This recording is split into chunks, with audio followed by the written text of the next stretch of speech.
Okay, so welcome everybody. This is the first of three panels, sort of topic specific. I'm just going to quickly introduce our speakers. Then I'm going to do a quick little thing, and then we're going to turn it over to the people that you came to see. So on my left is Michael Haan.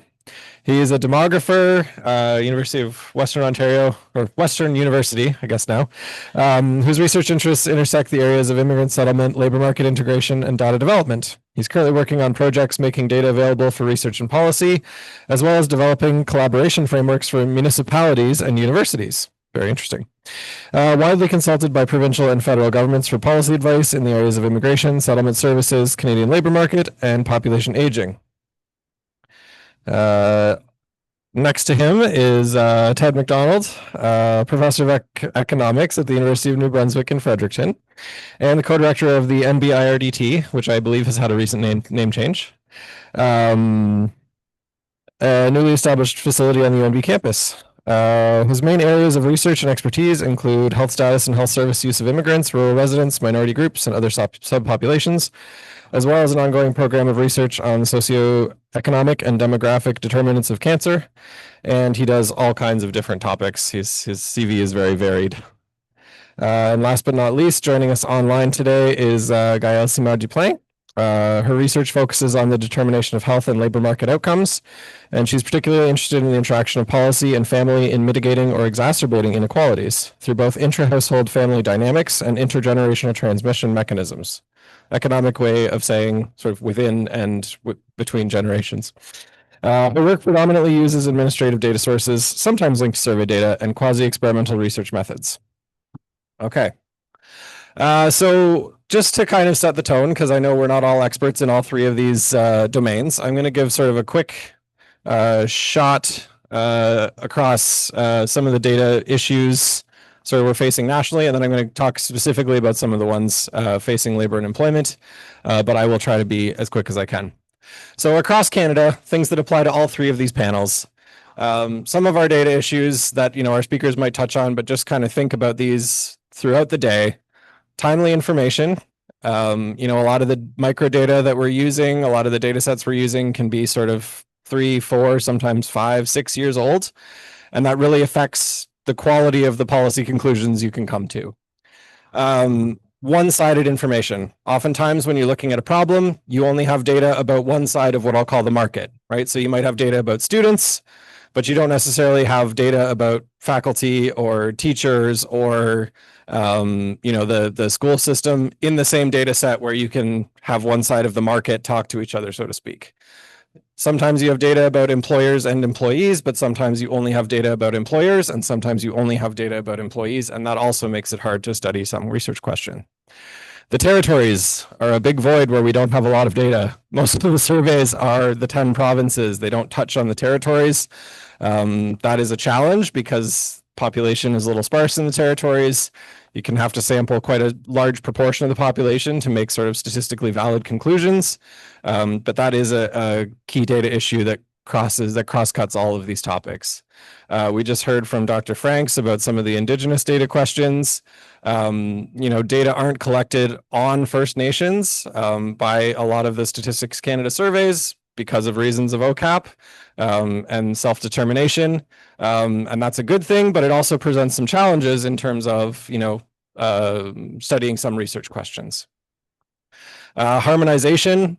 We are a loose band of 10 provinces and 3 territories.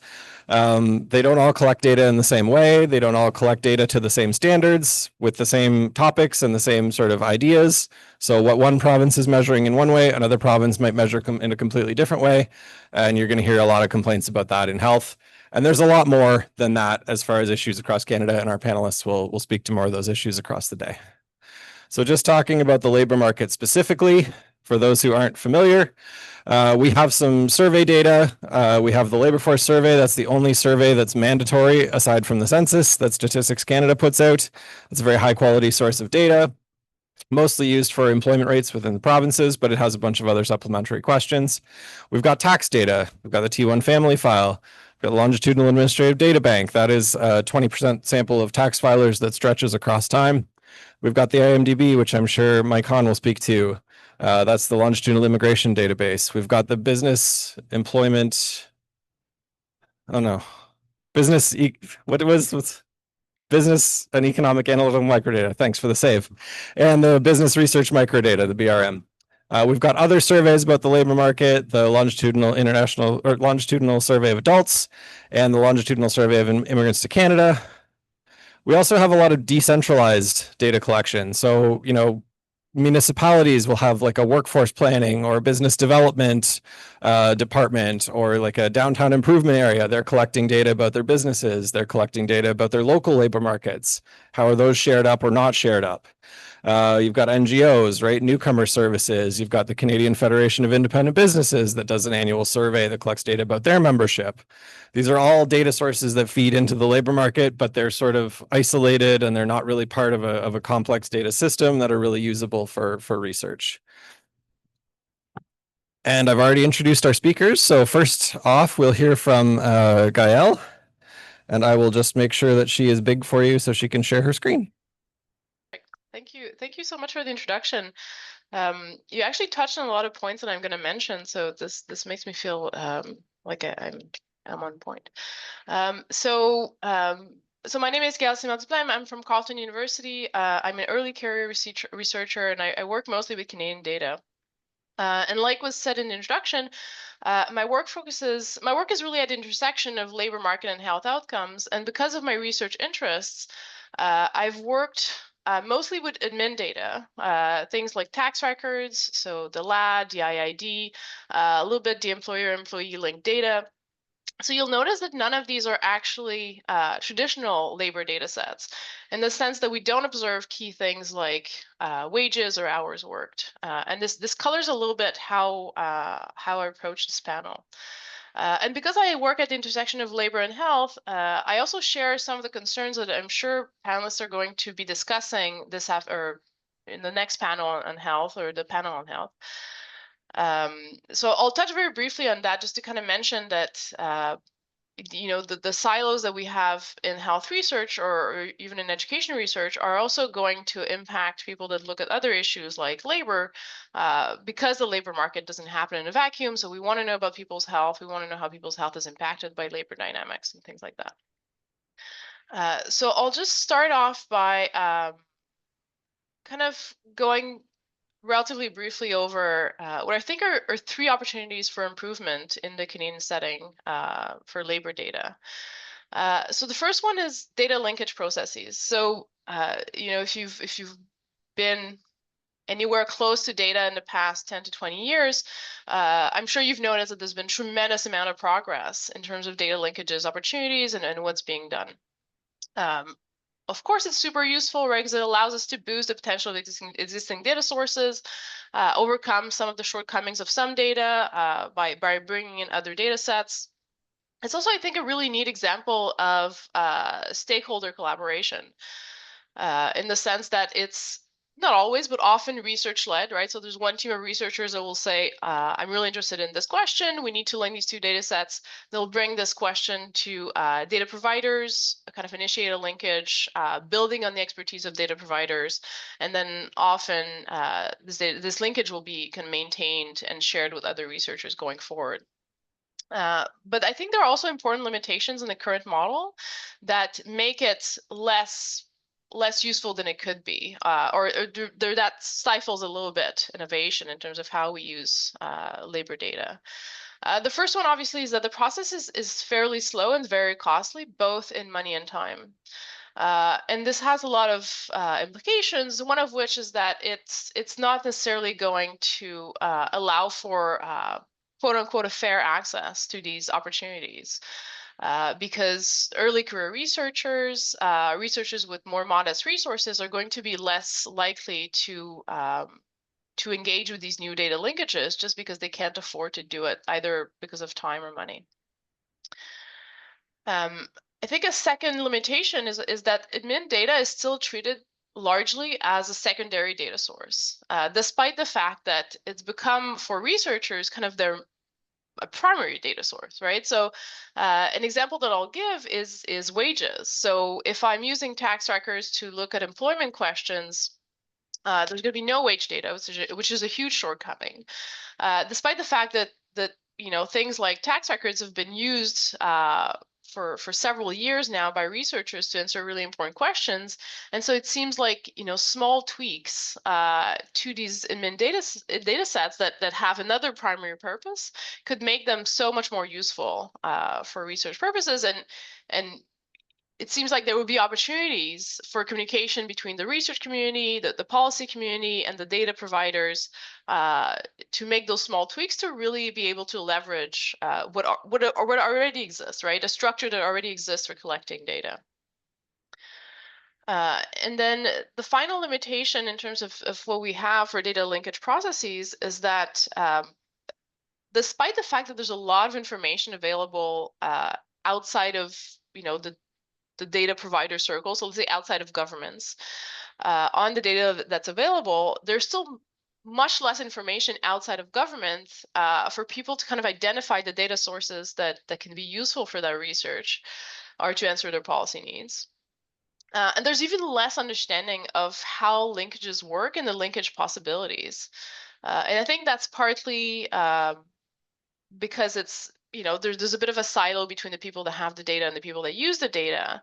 And at least in universities, there's not a lot of payoff to teaching students how linkages work, at least in my discipline. So of course, I'm only speaking from my discipline's perspective, just because, as I said, these linkages are very costly. And so not that many young researchers are going to go forward and try initiate them. And so we're not taught a ton about these things, how, the potential that we might be able to leverage. So that's for the first opportunity for improvement. Data linkage processes, they're great. I think they could be improved. The second thing I'll mention is in terms of communication infrastructure between stakeholders. And this is the point that I come to because I worked briefly for StatScan when I was doing my PhD, and then I now have a faculty position, and so I kind of see the huge gap there is in the understanding of data sets on both sides. So obviously data providers have a lot of the expertise, much of the expertise about the data because they put it together. So they see how the sausage is made. They're very aware of the limitations of the data. They're aware of some opportunities that are poorly understood outside of the data provider circle. At the same time, researchers also gain unique expertise from their hands-on experience.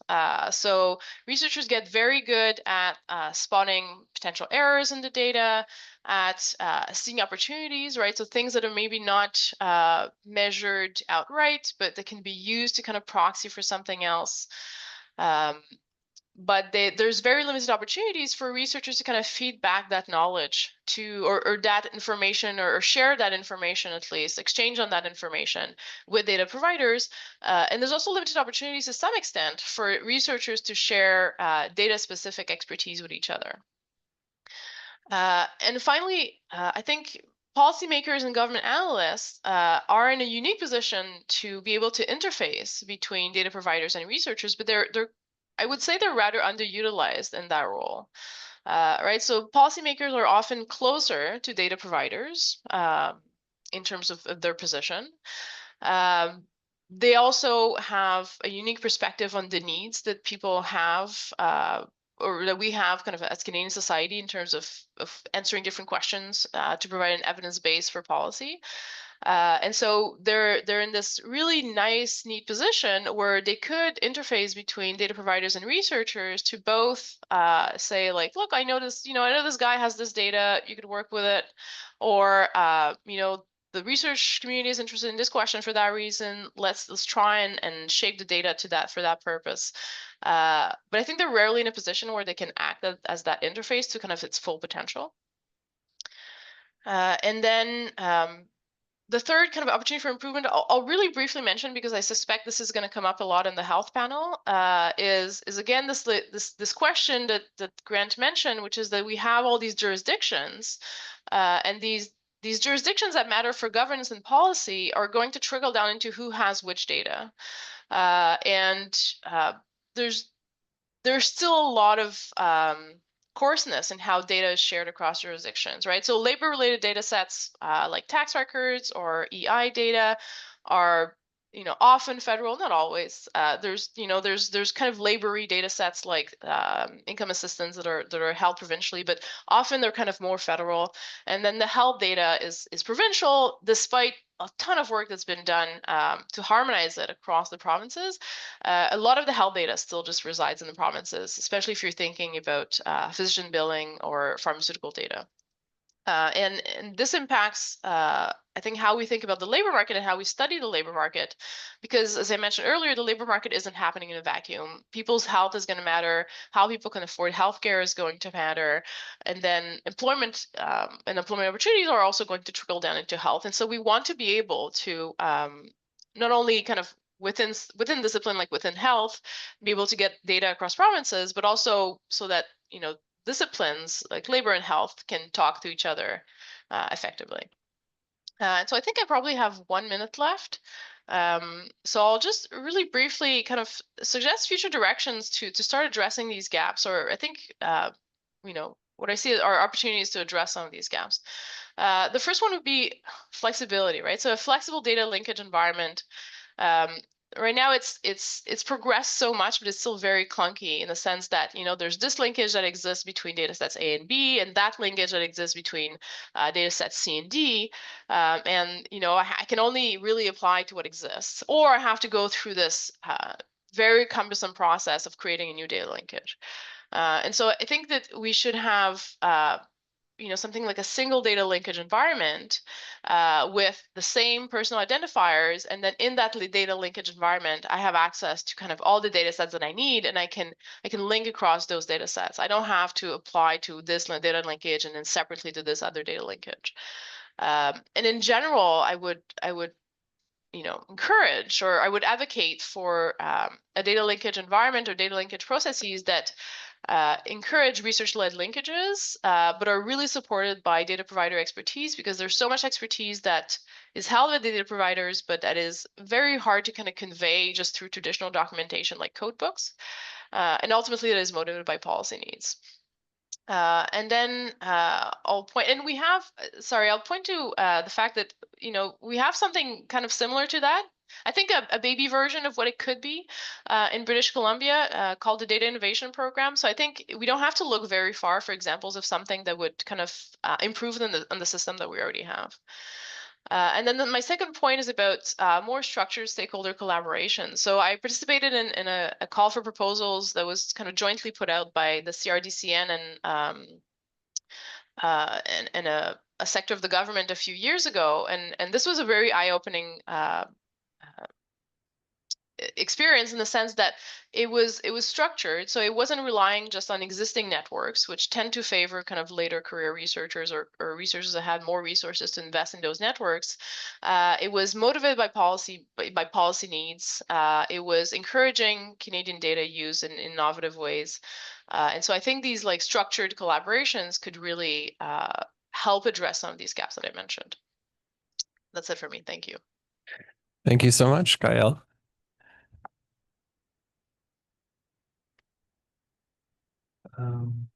Make you small again.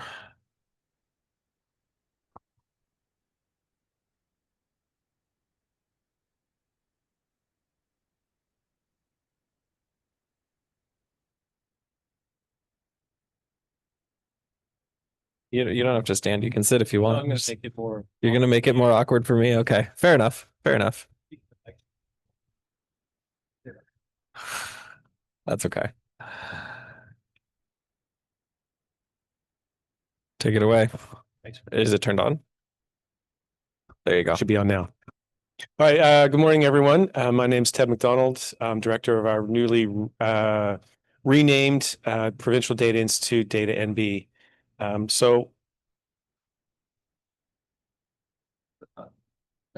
Okay, is this work? Yeah. Okay, I'm going to start with a few definitions, which will motivate where I'm coming from for my rest of my slides.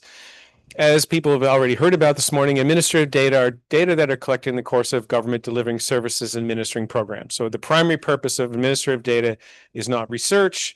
but it's in the course of delivering services. If you visit the hospital, your kids go to school, that's administrative data.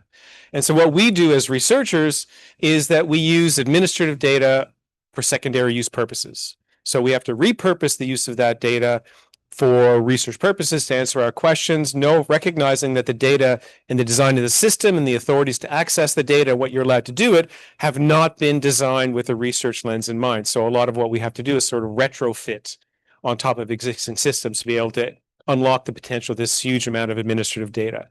And was also mentioned at the intro that we're trying to move towards embracing the principles of FAIR: findable, accessible, interoperable, and reusable. And so these principles should be, and this is something that I spend a lot of time doing, is trying to guide our provincial data providers to thinking more about data system design, which embraces the principles of FAIR. And I'll just say, I saw this meme that said, you can tell a Gen X professor because their slides are covered in clip art. I've tried to take out a lot of the clip art.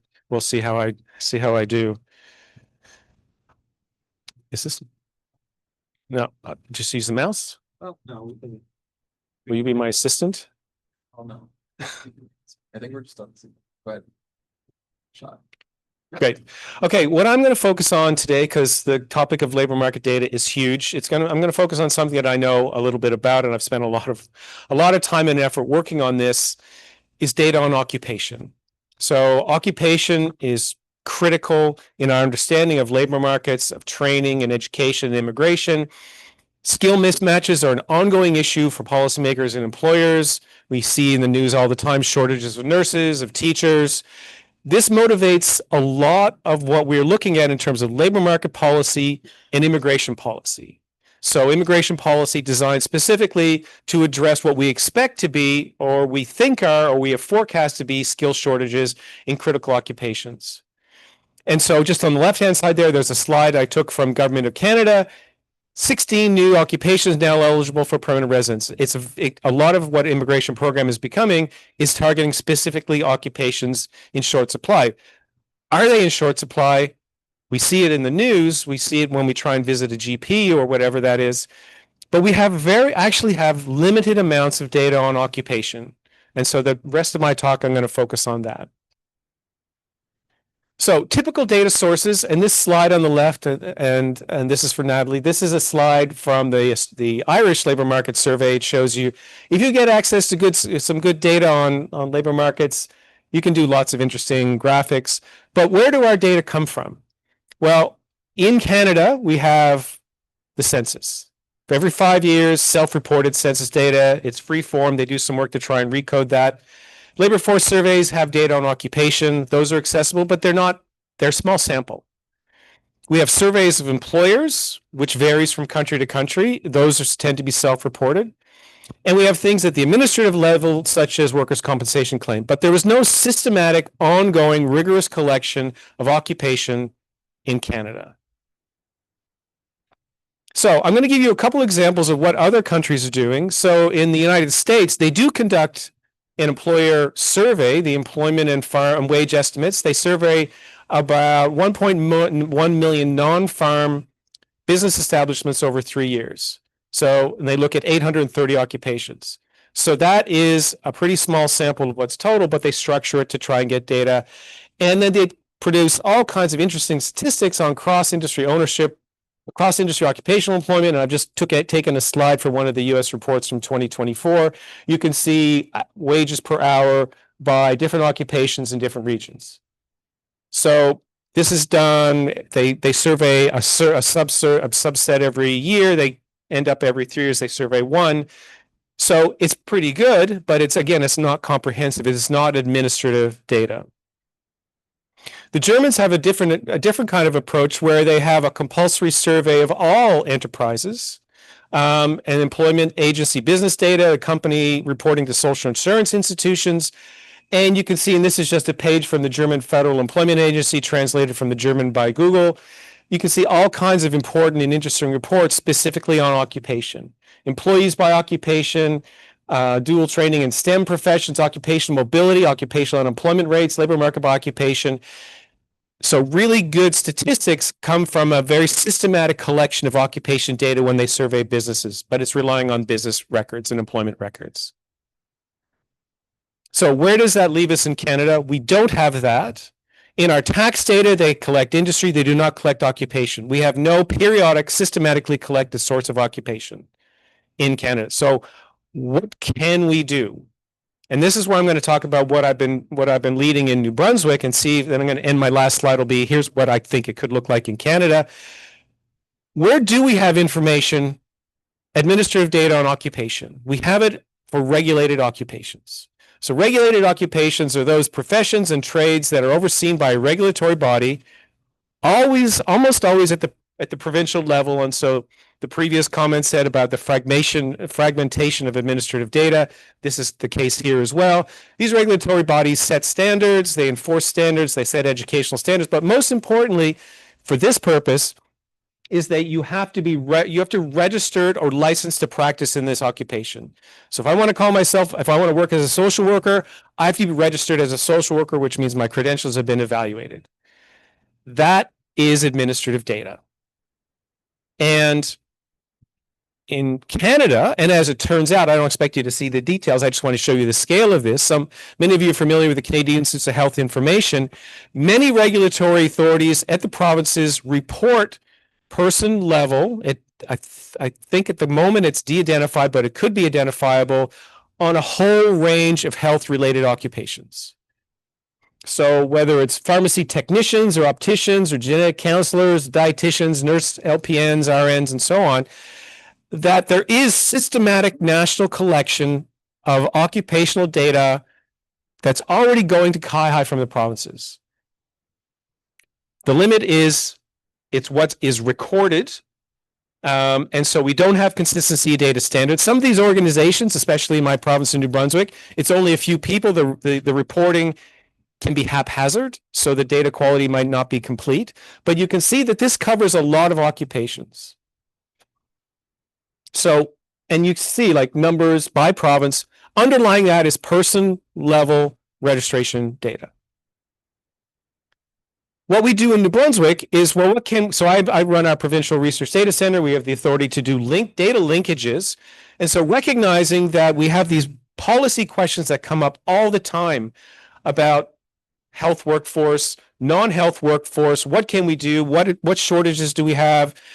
What places do we put in educational programs? What occupations do we target? It's one of the top issues that our province has. And we have no information to be able to answer these questions. So what we do in New Brunswick with the authority that we have is we recognize that for some of those occupations, we can enter into data sharing agreements with regulatory authorities to get their identifiable person level regulated occupation data.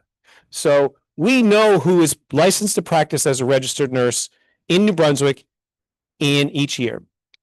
We've linked it to graduation data from the universities and community colleges. So our province put a ton of money into increasing nursing spots at UNB in the hope that we train more nurses locally. Maybe they'll stick around, but they don't have any way to measure that.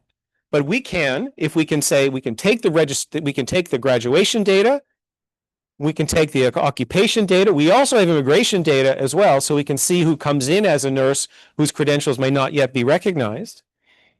We also have payroll data if you're working in the public sector, and we have demographic data because we link to your Medicare records. So we know where you live. We know if you stay in the province. We say, combining those, maybe you left the occupation, but you're still in the province. Maybe you're available to be brought back in with the right incentives. And all of these things are linked at the person level using usually probabilistic matching. So what that allows us to do, and this is from one of our recent reports, is we can answer these questions. Among HHR, health, human resource graduates from New Brunswick institutions, if they train in New Brunswick, who stays in New Brunswick and works in that occupation and why? If we get you into the occupation, if you're working as a nurse in a New Brunswick hospital, how long do you stay? When do you leave? Why do you leave? Do you leave prior to retirement? Why? What are the characteristics associated with your departure? And the third one, if you left, say you stopped being registered as a social worker in New Brunswick, If you're still in New Brunswick, you're doing something else, maybe you could be brought back. If you leave the province, we don't have much hope to get you back to fill these critical skill shortages. And that's just a graph looking at retention rates for our registered nurses who start. 5 years later, we've lost a quarter of them, which is a pretty high attrition rate. So I'm just about to wrap up. This is my final slide. So for CRDCN, for researchers more wide broadly, what can we possibly do? Here's what I think could be process. So we already have regulatory authorities, that's the College of Nurses of Ontario, NANB, British Columbia Curses, reporting into CIHI, person level data. If they collect identifiers, CIHI also already shares data with StatCan. So right now it's the discharge abstracts and the ambulatory care, but with the right permissions and authorities, and we can sort, that's all really easy as everybody knows. That could go to StatCan. StatCan already has a data sharing agreement through CRDCN, and this is through CRDCN, you can get health link data, hospital records, and so on. If we were to have this occupation data that's already going in there, go to StatCan, it could go into their linkage environment, and then we could answer these questions at a national level that right now we're only able to look at for New Brunswick. Thanks. Thank you, Ted.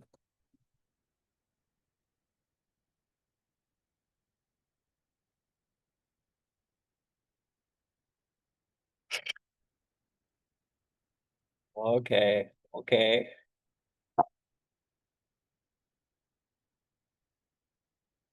I just gotta let me screen share first. Very cool.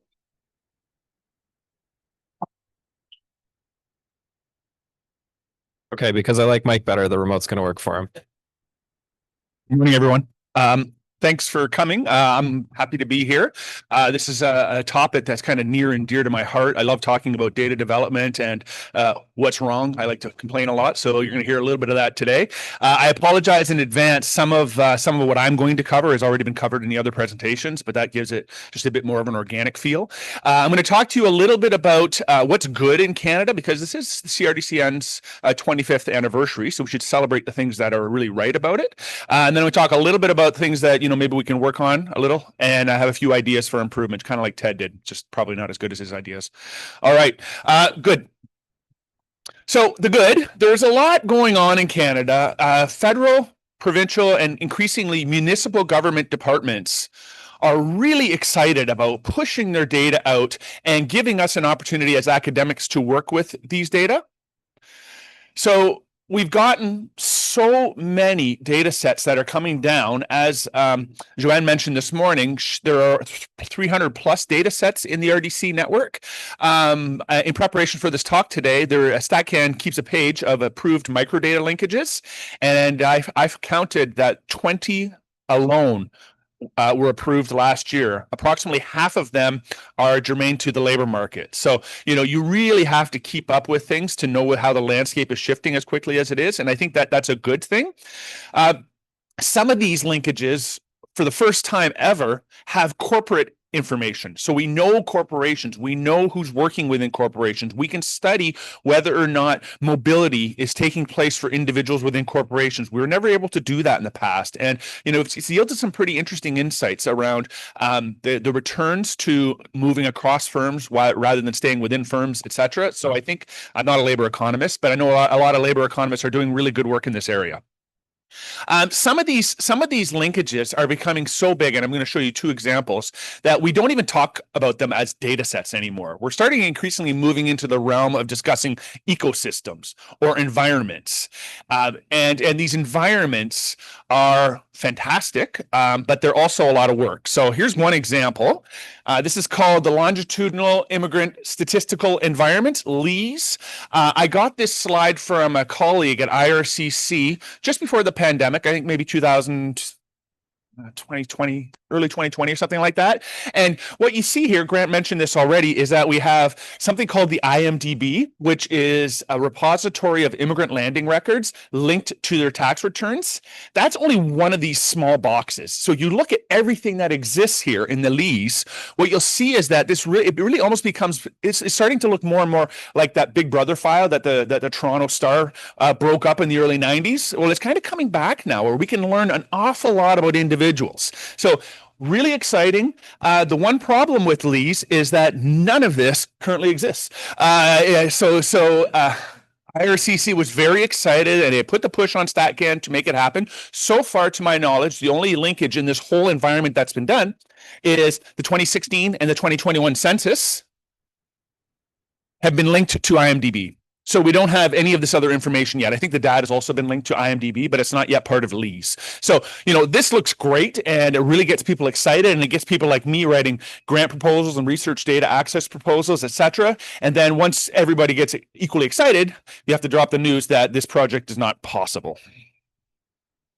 So, for some reason, I presented that as the good. It is good because it's really exciting. So there's a lot of support here. I'll talk briefly now about some of the things that we might want to work on a little bit. As Gaëlle mentioned, the documentation around these files is incredibly scarce. So you almost have to jump in the deep end yourself and figure out how these data work. Some of the data sets are not being utilized to the extent that the funders would probably like. An example that I have is iCare IMDb. So the iCare is a repository of all federally funded immigrant settlement services, linked to immigrant landing records all the way back to 1952, linked to the tax records all the way back to 1982. So really incredible. You can look at how settlement services actually impact individual integration into the labor market. What proportion of people are actually taking up settlement services, etc. It's about a third. The problem is that when I looked, and again, in preparation for this talk today, there are only 5 approved projects using these data set, and there should be probably 10 times that number, given how rich the data are and the tremendous expenditures that government departments like IRCC put into these development. Second, as Grant mentioned, these data sets are getting pretty old. The last, and I'm a social demographer, so I'll focus on some demography examples. The most recent accurate population count we have in Canada is from 2021. Just let that sink in for a second. We really are, we try to do policy relevant research, etc., but we're kind of flying blind when we have data that are nearly 5 years old, looking at location data. So what's happened since 2021 is that the Demography Division of Statistics Canada, they launch a bunch of estimates to update these numbers to try to give you a little bit more contemporary information. But what they use are historical trends to adjust the population estimates. And as we probably all know and can imagine, 2021 was a pretty unique time in Canadian history, and it continues to be a unique time in Canadian history. Our internal migration patterns have shifted quite dramatically through the pandemic. So what we're looking at are the averages of migration prior to the pandemic to try to breathe life into migration patterns after the pandemic. So it's a long-winded way of saying that a lot of these population estimates that you're reading about, they're probably going to be significantly adjusted when a 2026 census comes out. Many of these files contain incomplete, missing data. This is just the reality of working with some of these large administrative data sets. The problem is when the documentation is scarce, it's very difficult to identify whether this is an acceptable missing piece of data or if it's something that really should be there but isn't. And as Ted mentioned, we don't have information on occupations. I would add to that, we don't really have good information on appropriate employment. So is somebody working in the job that they should be working in or they want to be working in? We do have some information on job vacancies, but it's notoriously scarce and incomplete. And Grant mentioned the labor force survey as one of our benchmark data sets for understanding the Canadian labor market. The problem with those data is that, in smaller provinces like New Brunswick, you only have about 2,800 households that are surveyed. So if you want to actually drill down to the sub-provincial level, you're going to run into pretty scarce cells at some point. So just to kind of hit this point home about how difficult these data sets are, this is the plot that is in the code book for a data set known as CanCheck that Statistics Canada pushed down last year sometime. So what we have are, you can count them. These are all individual data sets that arrive in a folder in the RDC when you show up to do your work. So imagine that you're a bright master's student and you walk into an RDC of your choosing, and this is what you encounter. 8 data sets. How are they related to one another? Well, we do have a bit of a schematic here. You link them by a variable called unique ID, and unique ID is actually not unique across the different cohorts of CanCheck. So each unique ID is only specific to the data set. So these are a direct identifier, so you have a deterministic linkage. But additionally, we have, if you wanted to link the vital statistics, you have to do a probabilistic linkage. So again, imagine you're that bright undergrad, you're that bright master's student, and you walk in, and this is what you encounter. It can be incredibly daunting to work with these files right off the bat. That doesn't mean that it doesn't yield significant rewards. One of the jobs I see as my job, one of my responsibilities as the academic director of Western's RDC is that I go from faculty to faculty across Western with my little slide deck, and I try to get people excited about doing research with data sets like these. So sometimes people get excited and sometimes people ask me to leave. In one particular example, when I was presenting the CanCheck, a urologist came up to me and he said, would it be possible to look at the determinants of prostate cancer? Just anecdotally, he saw an increase in prostate cancer and he noticed that it differed significantly by visible minority status. So these data sets are perfectly equipped to do these types of things. So we did end up doing a project, and what we found was that the differences across visible minority categories in the propensity to contract prostate cancer dissolves once you adjust for socioeconomic status. So prostate cancer is driven by socioeconomic differences. Prostate cancer are driven by socioeconomic status. We wouldn't have known that. We couldn't have known that without a data set of this magnitude. So the next one we're working on is, again, another surgeon found that, sort of anecdotally, people that get titanium joint replacements, he is seeing a subsequent uptick in dementia. So the next thing we're going to look at is see whether that's actually the case, and if it is, there will be tremendous policy implications about what we should do next. So this is complicated, not a labor market data set. This is a labor market data set, the Extended Labor Market and Lifelong Learning Platform. And this is a list of all the individual files. So imagine in that last slide, we had 8 boxes. Here we have this number of boxes, and I only made it up to L. So if you go to StatCan's website, you can see all of the different linkages, all of the different data sets that are part of the ELMLP. And I apologize for the font. I'm hitting you with a wall of numbers, but I'm kind of doing that on purpose because I really want to make the point of how tremendous and exciting these data sets are. Again, the problem is that you would think when you're writing a data access proposal that you can link all these files together, but you actually can't. So the ELMLP is not a data set, a particular data set. The linkages that are permitted are the ones that are shown here on the right-hand side. So you think you're going to have all of these things, and you actually don't. The problem is that this is not listed anywhere in the documentation that I could find. So what has to happen is your RDC analyst has to email the department that's responsible for maintaining this file and identify what's allowed and what's not allowed. And the whole process, again, can take time and is rather daunting. Okay, so just to conclude, probably close to my time, what we've started to do is talk a little bit about the idea of using non-publicly collected data to augment or supplement some of the gaps that exist in our data holdings in Canada. Ted brought up a great example. I have a couple as well that we could think about. A couple of years ago, StatCan was in fairly serious negotiations to get Interact transaction data. It ended up falling apart because there were privacy concerns and there was a fairly high level of reluctance to start using private sector data and link it to publicly funded data. So what we could have learned about transactions in Canada and how people spend and when people spend and how they live was hampered by some of the concerns that we probably could have sidestepped with a little bit more forethought. I think I've made this point already, but these data sets are daunting. We could be generating more synthetic data so that people can figure out how these things work before they go into the RDC. My analysts like to raise concerns about people who just kind of throw their graduate students into the RDC and expect the analysts to do all the work and training. That's not the way it works in the RDC network. It's not the way it should work in the RDC network. So maybe one of the ways we could help that is by creating more synthetic data. With the iCare IMDb, IRCC set up support groups where people that were working with the files helped each other and started to compile a list of best practices and a knowledge bank.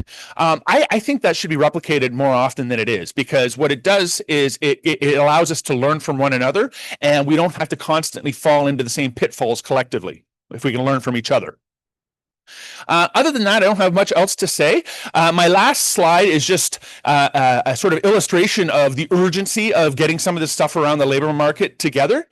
I took this from the Globe and Mail last week. This is a change in the industry. So as Ted mentioned, there isn't occupation data, so we have to look at industry. It's the change in the industry composition of the Canadian population between 1985 and 2025. So yes, that's a 40-year window, so fairly large. But if you think about all these different bars as a pie, and what's happening to each slice of pie, what you see on the top is that professional, scientific, and technical services have grown by 149% over just a 4-year period.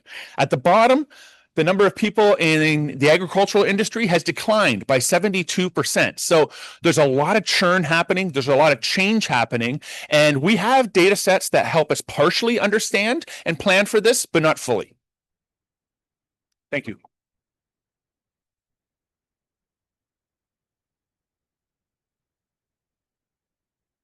All right, I'm just going to make Gaëlle big so that everyone can see her. And no, that's not what I want to do.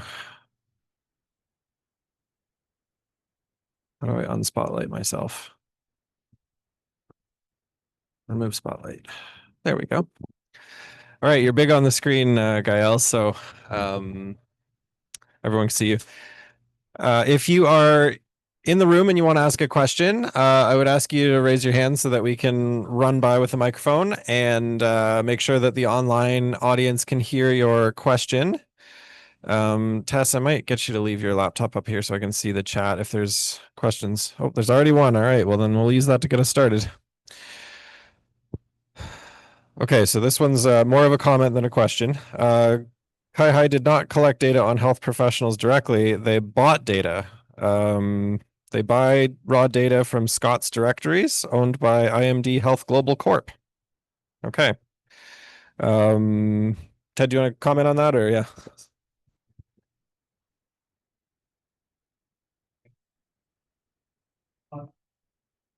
Regulated reporting into workforce candidates doing work on this, but for GPs, it's a separate process. You're gonna have to turn that on, Ted, and then answer that comment. Oh, well then why do we not have you? It's odd. Right. Yeah. So thanks for the question. That's specifically for physicians. For the other regulated occupations, as a matter of course, the regulated occupations are disclosing to Kai. Health Workforce Canada is doing a lot of work trying to bring all these things together to increase the participation and compliance. For physicians, they're always a separate group. For physician registries, they are ending up having to buy from commercial organizations that will scan different public data sets and put these together and then sell them. Okay, thank you. Are there any questions? Oh, there we go. Thank you. Those were excellent. Can you hear me, Gaëlle, and online? Yep. All excellent presentations. And from Gaëlle and from Michael, we heard a very strong call for more linkages. And Ted presented a very clip art free, elegant, and seemingly simple solution to making that happen. So I'm going to ask the obvious question. Why is it not happening? And I'm sure there's more than one response, but give us your top 3. Well, it's really easy to put a slide together with some arrows saying, hey, just the information flows here and flows here. But I know from firsthand experience in our province that anytime a person level data set moves, there needs to be authority to disclose it, authority to receive it, and authority to access it. And then the data governance model that was talked about in great detail earlier. It depends a lot on the terms under which CIHI is receiving data from the regulatory authorities. It may be disclosed only for reporting and quality assurance purposes rather than for research. There may not be a secondary pathway for access to research. So I think that's probably one of the big issues. If they can sort that out, and the regulatory authorities do have these questions too. So if they can sort that out, and if they can start with a few organizations, then they can probably make some progress. Another challenge is just the consistency of data documentation. So Ivy Bourgeot is leading Canadian Health Workforce Network, where they're trying to get regulated authorities to collect like a minimum data standard, so that at least what's going is collected. So it's the usual reasons why it's not happening more quickly, but at least the potential is there. And mechanically, if the regulatory authorities are including identifiable information, then the potential there is for linkage. Yeah. Can I just respond back? Yeah. So both of those things sound to me like, properly applied FAIR principles would take care of them. One is about licensing in a sense, and another is about data quality or documentation availability. So the barriers, those sound like simpler barriers to deal with than if they were policy decisions around wanting to withhold data or fear of what happens when you let it out there. Oftentimes it's the policy decision that creates the authority to do this. Unless there's already explicit authority in legislation that says you can do this or you must do this, it still needs either change in legislation, change in data sharing agreements, change in interpretation of legal opinions. That needs the political buy-in, the buy-in of the data custodians. And so I think these things are intertwined. Just back to what Ted was saying. Do you remember that slide I put up of Louise, that beautiful picture of data sets binded together? About a year after it didn't happen, I went to StatCan and I asked the division that's responsible for it, what's going on? Why don't we have these data yet? And their response was that it was purely human resources. They simply just are stretched so thin that they're unable to do that, which I see as a shame, because on our side, on the university side, we have throngs of students that are looking to get their hands dirty working with these things. And I always wish that there'd be a little bit closer collaboration to help with data development, because what often happens is that the current model is that it's a service delivery model. We don't receive the data until StatCan hands it over to us. I think that could be made a little bit more blurry, and it would give our students a lot of hands-on experience. It would teach them how to work with files. It would teach them how to work with data. Because one of the things that I find, at least in my discipline, is that students take a methods course, they take a stats course, and they think they're ready for CanCheck, but they're not. Yeah. So, and I think this would partially address that to some extent while creating more data for us. I figured since I was sitting right here, I'd go next. I've always been curious. I came to Canada about 20 years ago, and people seem very scared of data here compared to other parts of the world.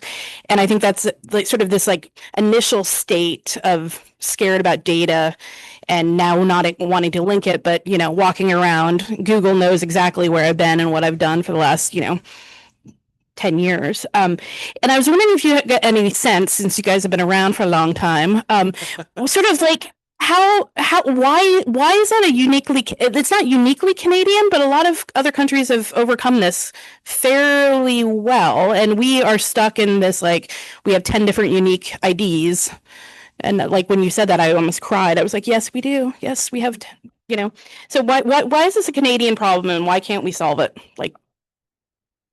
Yeah. So for the speaker online, please just jump in if you want to add anything. We'll just keep talking otherwise. Yeah. I will. Thank you.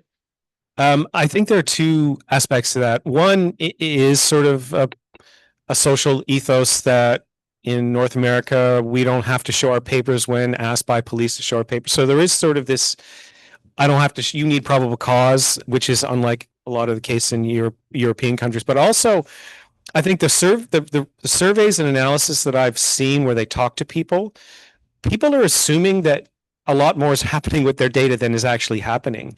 So I think part of it could be a perception on the part, like a risk averse on the part of the data custodians, of a fear of population backlash, when the population actually, when you say you talk to people about social license for data, they say, by all means, you use my data. If it's good, it's going to help me. Please do use it. So I think there's that disconnect, and that might actually be providing some kind of cover for not doing the hard work and the resources. And as Mike said, resources are a really important issue. I've found that, you've heard the phrase, data moves at the speed of trust. I would add, data moves at the speed at which this is directly relevant to the deputy minister's ability to do their job. Just to add to what Ted is saying, I think a lot of the problems seem to surface at a younger age. Just as an example, I teach an intro stats course. These are second-year university students. There's a lineup after the first day of class of students who say, I can't do this.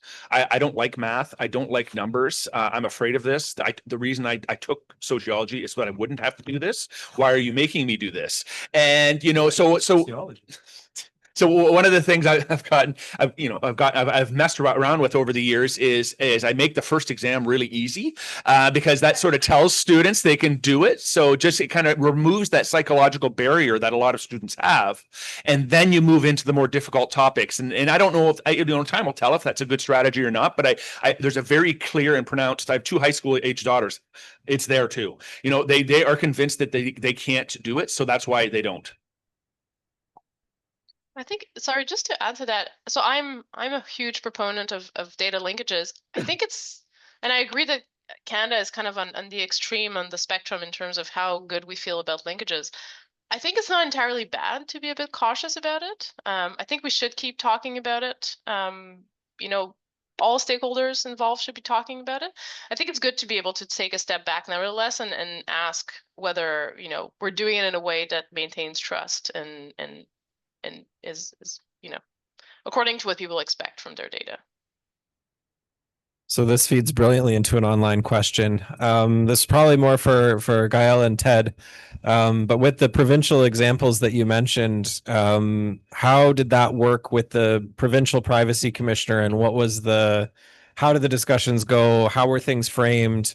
How were the privacy commissioners, who might be thought of as being oppositional to these sort of environments, brought on board, so to speak? Oh, well, the short answer is it took 5 years of networking, planning, presentations, assurances, draft protocols, active engagement to get the first data set.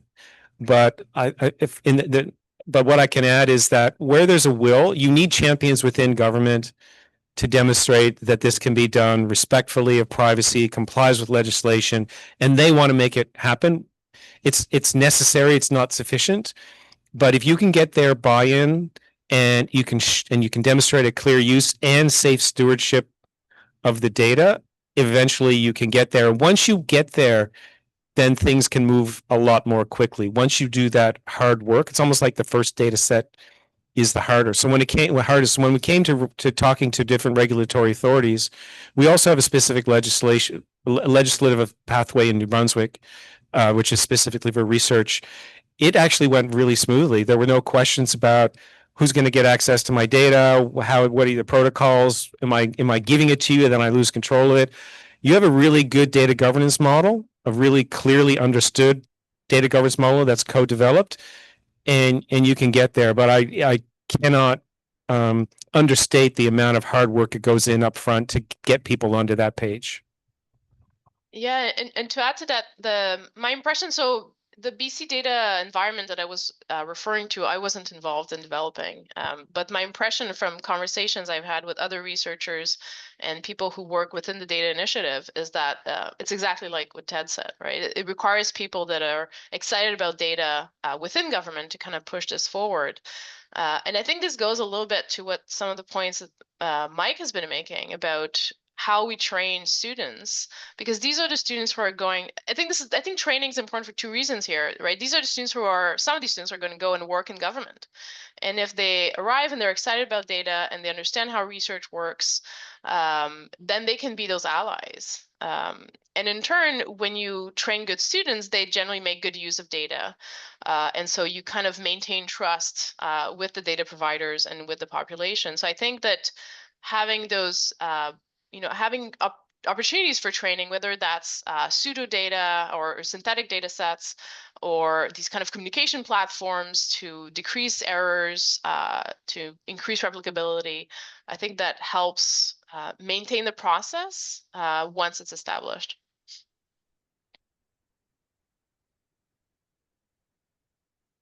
Could somebody, oh, there, thanks, Joanne.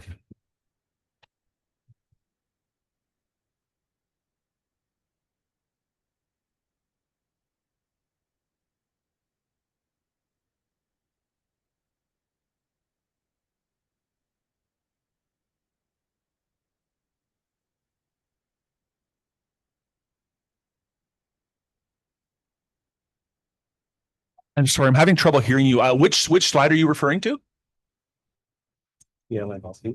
Oh. Oh, the user groups, IRCC, and the user groups, IRCC initiated that because they were funding the pilot. So part of what they were interested in is ensuring that the pilot succeeded, and they saw user groups as one way to facilitate that. To be honest with you, the user groups they look better they worked better in theory than they did in practice. A lot of people became very frustrated with the linkage and kind of walked away from it. So the user groups became pretty small, but I don't think that means that they were a bad idea. I think it just means that we needed to collectively give it a little bit more thought.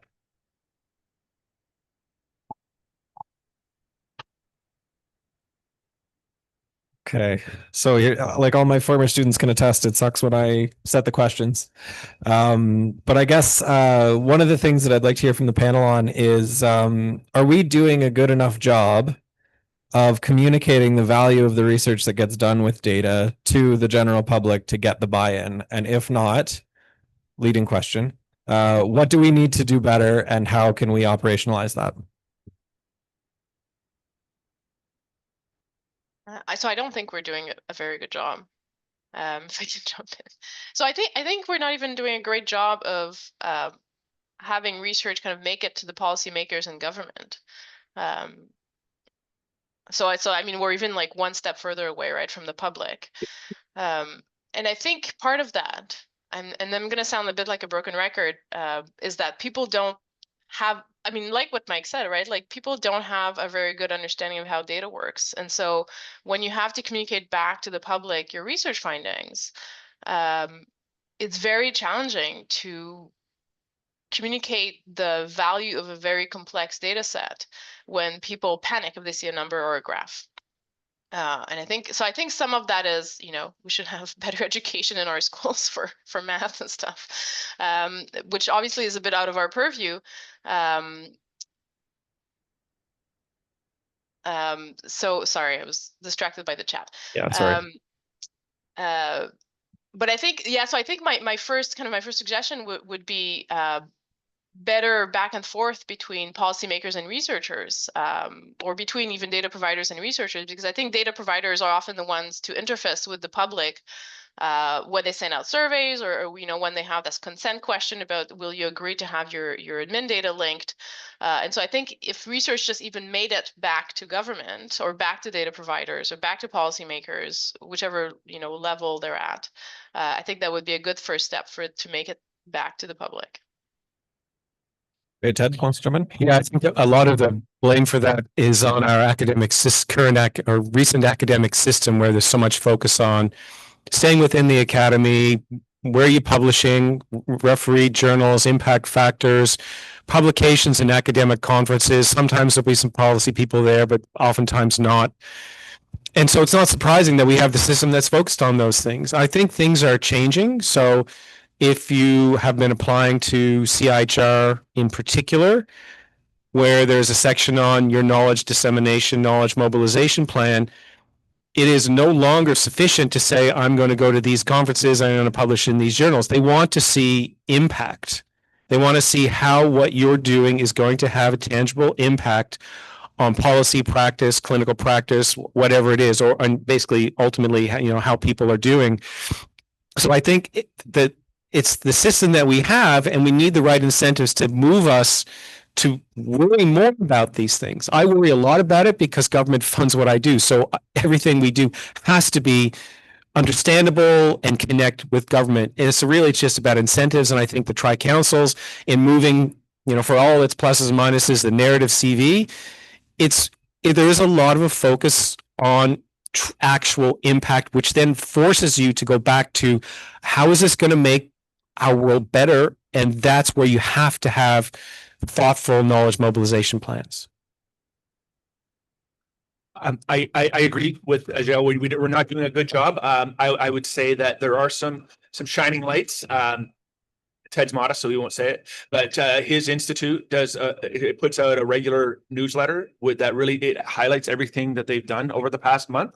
If you get a chance to get on that list, I would, because it's really interesting to see the kind of work coming out of there. Another thought that I had is we're kind of as academics, we tend to be a bit introverted. We're not the best at promoting ourselves. I think this might be one of these areas where we can learn from the youngsters. They are on social media. They are telling everyone what they're doing all the time. If we can get them to be interested in output results, what's going on in the academic world, I think they'll teach us, they'll be able to teach us an awful lot about promotion. I just want to know, I'm feeling another distinctly Canadian trait. I'm feeling guilty as you're taking all the blame for the sort of relationship we have. I'm government. I'm the monolithic sort of thing, reserve judgment until I talk in the afternoon. But what I'll say is we're responsible for this too. And you, Mike, you alluded to it. No one cares as much until a deputy minister asks the question around the data, right? That gets us all sort of driven into action, but in a reactive way. It doesn't build the linkage environments and the infrastructure and all the governance things. But I'll just say that it's on government as well to create a bit of a policy agenda that can mirror or marry to a research agenda beyond the specific projects and initiatives, right? And so, I'm in the province of Ontario, and looking now, even you're all seeing a lot of ads, for example, on Protect Ontario and the various initiatives that we have underway strategically as a government mandate here. But what's often missing for us is missing in the data and analytics and research spaces. So what's the data that's supporting the labor market move as we continue to invest, if that's where we're going with the ring of fire and all those things. So those agendas aren't marrying, right? And that's like a broader, I think, institutional problem that we have. That's not just a research community problem, but one that government's, I think, quite responsible for as well. Absolutely, that is the case. That as much as work as we do to engage with government, they have to change their thinking around looking at longer term investment in research, longer term investment in capacity, moving beyond the reactive. And one of the motivators for what happened in New Brunswick, and this one of the deputies said, we have to stop making decisions based on Tim Hortons conversations. We have to rethink and embrace the role of research. So I think the research community and the government policy making community, we have to meet in the middle somewhere for the ultimate benefit of everyone that we're ultimately trying to help.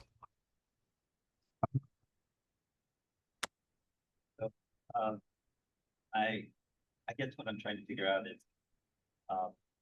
how much of the state infrastructure you're talking about is built around administrative data, and how much of it is built around survey data. And the reason I'm asking that question is that there's no necessary reason. I mean, people have their reasons for being concerned about data linkages and data use and so forth, and it's quite likely they don't make a distinction between it.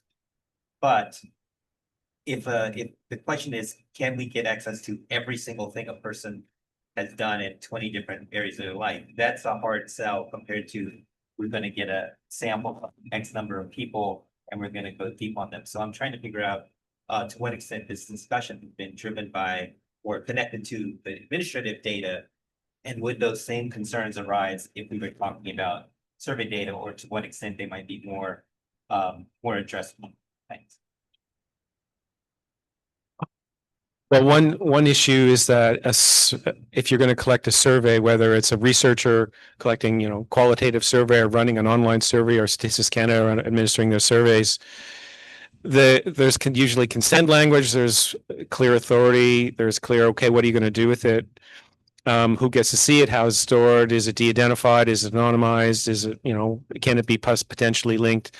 With administrative data, the vast majority of what we're doing has no consent language. There are waivers in legislation that say if it's not practical, get consent. So a lot of times with administrative data, people don't know what's happening with their data. And so a big part of what we have to worry about is engaging with the public on social license and knowledge translation products that connect with the public so they can see what the value is. So there's less of a concern with survey data just because its design is for that specific purpose rather than, hospital data is collected for in the first instance, bed capacity and allocation of resources. So when it's secondary use, you get into this gray area. And the first question online about what does the privacy commissioner think of this?